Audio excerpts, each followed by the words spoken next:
भगवान के परम भागवत श्री मुचकुंद जी महाराज को भगवान ने यहां भेजा। क्यों? मुचकुंद की कथा सुनी आपने? वही नरसिंह मेहता बन करके आए। तो मुचकुंद जो थे, देवताओं का जब दैत्यों के साथ युद्ध हुआ तो कहा कि भाई हमारे पार्टी में, हमारे देवताओं के साथ में एक परम धर्मावलंबी होना चाहिए साथ में। तो उस समय देखा गया कि सबसे बड़ा धर्मात्मा कौन? तो बोले मुचकुंद है। मुचकुंद आए, युद्ध हुआ। तो मुचकुंद ने ऐसा युद्ध करवाया इतना अद्भुत कि देवता सब आनंदित हो गए। तो देवताओं ने कहा वरदान मांगो। तो मुचकुंद बोले मैं बहुत दिन से सोया नहीं हूं, इतने साल युग बीत गए, मैं सो नहीं पाया हूं, मुझे निद्रा चाहिए, सो लूं। तो शयन के लिए गए। बोले जब तुम्हें कोई उठाने आएगा तुम्हारे नेत्रों से एक ज्योति निकलेगी जिससे वो जल करके भस्म हो जाएगा। भगवान श्री कृष्ण मथुरा से द्वारिका पलायन करने की सब योजना बना रहे थे। उसी समय काल यवन आ गया और काल यवन भगवान के पीछे पीछे दौड़ा। तो ठाकुर जी दौड़ करके मुचकुंद गुफा एक हमारे ब्रज के पास भी है, वहां दौड़ करके गए और वहां जाकर के मुचकुंद के ऊपर अपनी काली कमली उड़ा दी। सो रहा था मुचकुंद और स्वयं दुबक गए। अब काल यवन ने आकर के जैसे देखा, अच्छा छुप करके यहां सो गया है, ये सोचता है मुझे दिखेगा नहीं। उसने जैसे ही अपना पाद प्रहार किया, मुचकुंद उठ के बैठ गए। नेत्र खुले तो ज्योति निकली, जल करके भस्म हो गया। घबरा गए। तभी इधर उधर देखा तो यहां ठाकुर जी खड़े थे। ठाकुर जी प्रसन्न हो गए। मुचकुंद ने कहा भगवान मेरे से अपराध बन गया। मैंने एक व्यक्ति, बोले अपराध नहीं, वो अपराधी ही था, उसका वध तुम्हारे हाथों ही होना था, हो गया। तब मुचकुंद ने कहा भगवान मुझे आपके दर्शन तो हो गए, पर क्या मेरी सदगति होगी? क्यों? क्योंकि मैंने युग तो निकाल दिए सोने में। मैंने कुछ किया, कोई साधन नहीं किया, कोई नाम नहीं किया, कोई जप नहीं किया, कोई तप नहीं किया, मैं तो बस सोता ही रहा युगों युगों तक।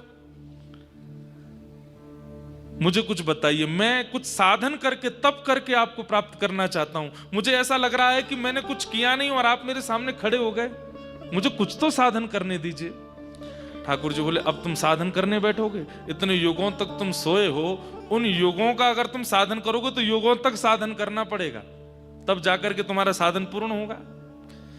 तब मुचकुंद ने कहा कि महाराज कोई ऐसा उपाय नहीं कि मेरे युगों का साधन बहुत जल्दी पूर्ण हो जाए। तब भगवान बोले एक स्थान है।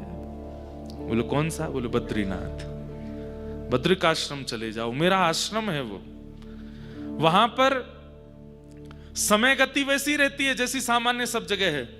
वहां पर सूर्य चंद्र भी सामान्य रहते हैं, पर वहां पर भजन गति बहुत तीव्र चलती है। वहां एक बार नाम लेने का फल 100 बार नाम लेने के समान होता है। तो तुम युगों तक अगर तुम जप करोगे तो बहुत युग लग जाएंगे तुमको। तुम बद्रीनाथ चले जाओ, वहां जाकर के गुफा बना करके वहां जप करो। तो तुम महीने भर में जितना जप करोगे, महीने भर में जप कर 24 घंटे करना, अब सोना नहीं, दिन रात करना। और 30 दिन महीने भर में तुम जितना जप करोगे उससे एक युग का जप पूर्ण हो जाएगा, साधन हो जाएगा। तब मुचकुंद जी महाराज यहां आए और सरस्वती नदी जहां से प्रकट हैं, हमको दर्शन होते हैं, उससे ऊपर मुचकुंद गुफा है। वहां पर उन्होंने बैठ करके साधन किया। आज हमको सौभाग्य मिला नो मैन जोन में जाने का, जहां पर लोगों को जाने की अनुमति नहीं है। आज हम वहां गए थे, मुचकुंद गुफा का भी दर्शन किया। उसके बाद फिर और आगे गए तो फिर ज्ञानगंज एक जगह पड़ती है। एक सिंगल आदमी नहीं था पूरे मार्ग में। 60 किलोमीटर आगे गए हम। ज्ञानगंज, ज्ञानगंज क्या है? देवताओं की यूनिवर्सिटी है।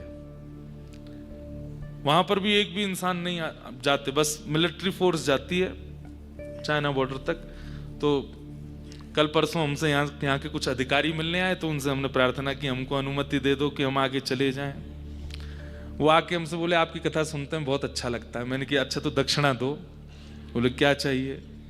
मैंने कहा हमको अनुमति दो आगे तक जाने की। बोले महाराज जी वहां तो बर्फ है, रास्ता नहीं। मैंने कहा अब तो कथा सुनते हो तो कुछ तो तो उन्होंने अनुमति दिलाई। आज हम गए तो जिनका ग्रंथों में आज तक केवल श्रवण किया, सब स्थानों का दर्शन किया। तो सबसे पहले यहां से मुचकुंद गुफा के बाद आए ज्ञानगंज। ज्ञानगंज मतलब वहां कोई मंदिर नहीं है कुछ, बस वो पहाड़ियां हैं चारों ओर और घने पहाड़ और केवल बर्फ, 6-6 फीट बर्फ। ज्ञानगंज में ब्रह्मा जी देवताओं के साथ में देवताओं की परीक्षा लेते हैं। और किस चीज की परीक्षा लेते हैं कि जब 6 महीना देवताओं के लिए बद्रीनाथ खुलेगा तो नारद जी के साथ में सब देवता कहते हैं कि हमको भी सेवा मिले। कोई रसोई की सेवा, कोई श्रृंगार की सेवा, कोई मंदिर मार्जन की सेवा, कोई आरती सजाने की सेवा, कोई वस्त्र बनाने की सेवा, कोई पुष्पमाला बनाने की सेवा। तो वहां उस ज्ञानगंज में ब्रह्मा जी महाराज बैठ करके देवताओं की स्थिति देखते हैं कि कौन बद्री विशाल भगवान की सेवा करने योग्य है और उसको फिर सेवा प्रदान करते हैं।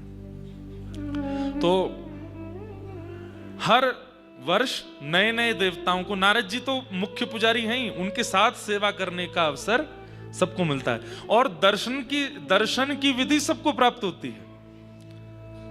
नारद जी आरती करते हैं, बाकी के जो मुख्य देवता जिनको ब्रह्मा जी अभी चुन रहे होंगे, रोज चुनाव होता होगा कि अब इस बार नारद जी के साथ आप रहोगे, चंद्रमा इस बार आप रहेंगे, वरुण जी इस बार आप भी रहेंगे सेवा में, तो वो सब तो मंदिर की सेवा में रहेंगे। बाकी के बचे हुए देवता क्या करेंगे, वो लंबी लाइन लगाएंगे, एक एक करके जाएंगे, बद्री विशाल भगवान का दर्शन करेंगे, वहां बैठ करके साधन करेंगे। अब इसमें प्रश्न उठता है, देवता अगर यहां रहते हैं और वो आते जाते रहते हैं, अभी भी 2, 4, 10, 15 देवता, कुछ ऋषि सब घूम रहे होंगे बद्रीनाथ में, हमको दिखते क्यों नहीं है? सीधी बात है, देवता, अब आप लोगों को थोड़ी बात अटपटी लगेगी लेकिन हम बोल देते हैं, देवताओं को मानवों से दुर्गंध आती है, इस कारण देवता दूर रहते हैं मानवों से। मानवों का खान पान, मानवों की रहनी सहनी, मानवों का उठना बैठना चलना फिरना अजीब तरीके से, वो बहुत एटिकेट्स में रहते हैं देवता। अरे आवाज करके पानी पी गया था, वो अमृत पी गया था, तुरंत चंद्रमा ने पहचान लिया, बोले ये तो दैत्य है। और मोहिनी भगवान के सुदर्शन चक्र ने उसको राहु और केतु में पर सोचिए, आवाज करके पानी पी गया तो इसका मतलब वो दैत्य। ये भी देवता बर्दाश्त नहीं करते। हम लोगों की रहनी सहनी कैसी है? जिस प्रकार पूज्य श्री मलुकपीठ वाले महाराज जी एक बार अपनी कथा में बता रहे थे, बोले जिस प्रकार विष्ठा में पड़े हुए जीव जंतुओं को देख करके हमको घृणा आती है, ऐसे ही जब हम कचौड़ी खाते हैं, समोसा खाते हैं, उल्टी सीधी सामग्री खाते हैं, देवताओं को हमसे घृणा आती है। ये क्या खाते हैं, कैसे रहते हैं, कैसे सोते हैं, नहाते नहीं है, इनमें से कितनी दुर्गंध आती है। इसलिए देवता हमसे दूर ही रहते हैं। जैसे ही उन्हें पता चल जाता है कोसों दूर से कोई मानव दिख रहा है, देवता तुरंत बोले इसकी दुर्गंध हमसे बर्दाश्त नहीं होगी। इसलिए संत जन यहां साधन करते हैं, ऐसी ऐसी जड़ी बूटियां खा करके तपस्या करते हैं जिससे अन्न ना पाना पड़े। देखिए हमारा शरीर जो है वो अन्नमय शरीर है। कौन सा शरीर है? अन्नमय। और देवताओं का चिन्हमय। वो अन्न नहीं पाते, वो जलपान करते हैं, वायु का सेवन करते हैं, सूर्य चंद्रमा की किरणों का सेवन करते हैं, जड़ी बूटियों का सेवन करते हैं, प्रकृति का ही सेवन करते हैं। वो हमारी तरह सामग्री नहीं पाते। तो देवताओं को कहीं ना कहीं हम लोगों से घृणा है। जब हम लोग साधन करके, जप करके, तप करके, तिलक धारण करके, धोती बगलबंदी पहनते हैं, इत्र लगाते हैं, ठाकुर जी की सेवा का चंदन लगाते हैं, शिखा धारण करते हैं, सुंदर बन के रहते हैं, ज्यादा अपवित्रता नहीं रखते, थोड़ा ध्यान रखते हैं अपनी स्थिति का, तब देवता थोड़ा प्रयास करते हैं कि नहीं ये वाला मानव थोड़ा ठीक है, इसके हम समीप जा सकते हैं। और फिर यहां कईयों को अनुभव होते हैं। तो ऋषिजन क्यों तप कर रहे हैं? वो इसीलिए तप कर रहे हैं कि ठाकुर जी के हम योग्य बन जाएं। ठाकुर जी इतना विचार नहीं करते, पर ठाकुर जी के नीचे इतने सारे देवता हैं ना, वो कहीं ना कहीं रोकते होंगे, भाई प्रधानमंत्री सबसे मिलना चाहता है, पर उसके नीचे के लोग नहीं मिलने देते। देवताओं को प्रसन्न करना कहीं ना कहीं अनिवार्य हो जाता है। इसलिए जब तप, साधन, नियम, व्रत, अनुष्ठान ये बहुत आवश्यक होते हैं। अब एकादशी के दिन हम अन्न नहीं खाते और उसको भगवान का सबसे प्रिय दिवस माना जाता है कि जो एकादशी करता है ठाकुर जी को बहुत प्रिय। अन्न छोड़ने वाला इतना प्रिय लगता है ठाकुर जी को। पर हम लोगों की भली चलाई एकादशी पर भी हम क्या क्या खाते हैं। व्रत का डोसा, व्रत के डोसा आ गए, वृंदावन में व्रत का पिज्जा आ गया। ठाकुर जी बोले भले चलाएं, कुछ नहीं, घूम फिर के फिर वहीं आ गया। इसलिए हमारा अन्न शुद्ध नहीं है, हमारा जल शुद्ध नहीं है, हमारा सोना, उठना, बैठना, खाना पीना शुद्ध नहीं है। इसके कारण हम लोगों से देवता दूरी रखते हैं। इसीलिए साधन बनाए गए कि साधन करो, इससे मति शुद्ध होगी, मन शुद्ध होगा, विचार शुद्ध होंगे, नियम शुद्ध होंगे, तब देवता अनुग्रह करेंगे। और देवता प्रसन्न हो गए, अनुग्रह करेंगे, तो जैसे नरसिंह मेहता को मिले, मीराबाई को मिले। मीराबाई, अरे संत जन कहते हैं जब मेवाड़ में भीड़ होने लगी संतों की, तो भोजराज राजा जाते संतों के पास, बोले आप मीरा को क्यों देखने आते हैं? मीरा सुंदर है इसलिए? तब संत कहते हैं, बोले नहीं महाराज, बार बार काशी जाकर के, बार बार द्वारिका जाकर के, बार बार तीर्थ करके भी जो चित्त में पवित्रता नहीं आती, वो पवित्रता मीरा को देख करके आ जाती है। इसलिए हमको मीराबाई का दर्शन करना होता है। उनके रूप में वो पवित्रता है, इसलिए ठाकुर जी उनसे मिल रहे हैं। गोस्वामी तुलसीदास जी के रूप में वो पवित्रता है, सूरदास जी के स्वभाव में और विचारों में वो पवित्रता है। हम में वो पवित्रता का अनुभव नहीं है। इसलिए ठाकुर जी और समस्त देवता, ऋषिगण ये जो हैं अदृश्य ही रहते हैं। वो कहो तो यहीं घूम के जा रहे होंगे लेकिन नहीं दिख रहे होंगे। जब उनकी अनुकूलता हम अपने जीवन में ले आएंगे तो उनको दिखने लगेंगे। ऐसे ऐसे संत आज भी बद्रीनाथ में आपको एक वस्त्र में घूमते हुए संत दिख जाएंगे। उनको देख करके ठिठर जाओगे आप, ये कैसे घूम रहे हैं। मैं मंगला दर्शन करने के लिए गया, बद्री विशाल भगवान की अभिषेक के लिए। एक महात्मा कॉटन का एक धोती केवल ऐसे यहां गले में बांध करके और परिक्रमा लगा रहे, सुबह 4 बजे। खाद चौक जुकल महाराज जी पधारे, एक वस्त्र में घूमते हैं। आप 14 वर्ष तक सतोपंथ में तप किया। उनकी पवित्रता देखो, उनका रूप देखो, उनकी त्वचा का स्पर्श देखो, उनकी वाणी देखो, उनके नेत्र देखो, सब में पवित्रता है। क्यों नहीं मिलेंगे ठाकुर जी उनसे? हम लोगों की वो पवित्रता नहीं है, इसलिए हमको अनुभव नहीं होता। तो आज फिर वहां ज्ञानगंज का दर्शन किया। कुछ मंदिर नहीं है, बस चलते रहो गाड़ी में, देखते रहो, उतरना मत, बाहर माइनस में टेम्परेचर है, बहुत ठंड है। फिर उसके बाद आया नागताल।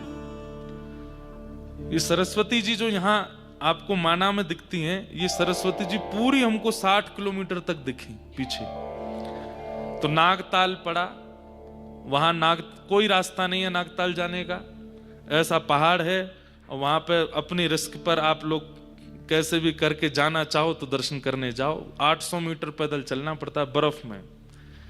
हमारे आर्मी के और मिलिट्री के जवान तो वहां खूब थे, वो लोग सब उनके बने हुए थे। नागताल का दर्शन किया, फिर उसके बाद और आगे गए और ऊपर गए। हम लोग अभी हैं 10,000 फीट पर और हम आज होके आए 18,000 फीट पे। वहां श्वास नहीं मिलती, कपूर संग रख के ले जाने पड़ते हैं। जिनका स्वास्थ्य अनुकूल नहीं है उनको जाने के लिए मना भी किया जाता है। क्यों? फिर वहां से नीचे आने नहीं देंगे देवता, कहेंगे चल बेटा वैकुंठ ही चलिए, ये रहो बगल में, आयो इतने पास तो यही चल रहे। तो वहां श्वास नहीं है, ऑक्सीजन नहीं है। फिर आगे गए और 1-2 स्थान और रास्ते में दिखे। फिर उसके बाद दर्शन हुआ देवताल, पर देवताल हम नहीं पहुंच पाए। 6 किलोमीटर पहले ही इतनी बर्फ थी वहां पर कि गाड़ियां जा ही नहीं सकती। तो फिर हमारे भारत के वीर जवानों ने वहीं रुकवाया। साक्षी गोपाल भगवान भी गए थे साथ में महाराज जी के, और उनके साथ सारे हमारे जो भारत के वीर हैं, सब इतने भावुक हो गए, क्योंकि वहां इंसान जाते ही नहीं है, वो 10-15 लोग हैं, वो ही रहते हैं। वहां महीनों बाद कोई गया होगा, तो देख कर कितने खुश, कुछ सुना दीजिए, कुछ बता दीजिए, कुछ अच्छा बोल दीजिए। कोई असम के हैं, कोई महाराष्ट्र के हैं, कोई कहीं के हैं। हमारे मन में एक भावना आई कि भैया, आत्मा के दाता तो परमात्मा हैं और देह के दाता हमारी भारत की जो मिलिट्री है, जो आर्मी है, इन्हीं के कारण हमारा देह जीवित है। हमने पूछा यहाँ पे नेटवर्क तो आते नहीं, आप घर पे कब बात करते हो? बोले महाराज जी हफ्ते में 1 दिन बात करते हैं बस। देश दुनिया में क्या चल रहा है वो उनको कभी कभी पता चलता है, कई सारे बातें तो उनको पता ही नहीं रहती हैं, इतनी व्यस्तता उनकी अपनी सुरक्षा में और सब चीजों में। पर 18,000 फीट पे आज हम जब पहुंचे, साक्षी गोपाल भगवान के लिए पोहा बनाया, पकोड़े बनाए, सुंदर चटनी बनाई, उनका भोग लगाया, सबने पाया। हम यहाँ से ब्रजवासी के पेड़ा लेके गए थे वृंदावन के, सब बांटे, खूब आनंद आया। वहीं हमको तो लगा भैया कि देवता हमने प्रत्यक्ष नहीं देखे, लेकिन हमारे भारत के जो जवान हैं ये देवताओं से कम नहीं है, ये तपस्वियों से कम नहीं। इस बार मेरा मन था कि मैं बद्रीनाथ में तपस्वियों के दर्शन करूं, और मैंने कर लिए। वो तपस्वियों से कम है? वहां श्वास लेनी भारी पड़ती है, वहां रहना, पूरी खाल यहां से सब जल चुका है, इतनी तेज धूप की किरणें पड़ती हैं, नीचे ठंडा है, ऊपर से धूप की तेज किरणें, ये सब जल चुका है, हाथ जल चुके हैं, चश्मा लगा करके रहना पड़ता, क्योंकि एक तो धूप, ऊपर से बर्फ की जो रोशनी है, आंख खोल नहीं सकते वहां पे। वहां भैया देख के आए, हमारा तो प्रणाम करने का मन हुआ, पर सबको हृदय से लगाया, खूब उनकी बलैयां लेके आए। मैंने कि भैया बद्री विशाल भगवान कृपा करें, आप लोगों को कोई की नजर नहीं लगे, सब आनंद करो।